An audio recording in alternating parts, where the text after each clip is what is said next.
don't know how or why it works, but this iPad is one of the older ones, and for some reason, I go try to turn it on. It always says battery low, even though it's been plugged in forever. So, what I learned is take a blow dryer, hit the back of it, heat it up.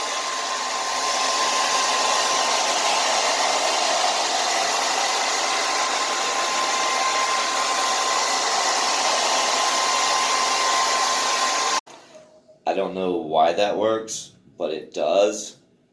And once it comes on, it'll be at 100% charge. So, come on, there we go. 100% charge. Playing.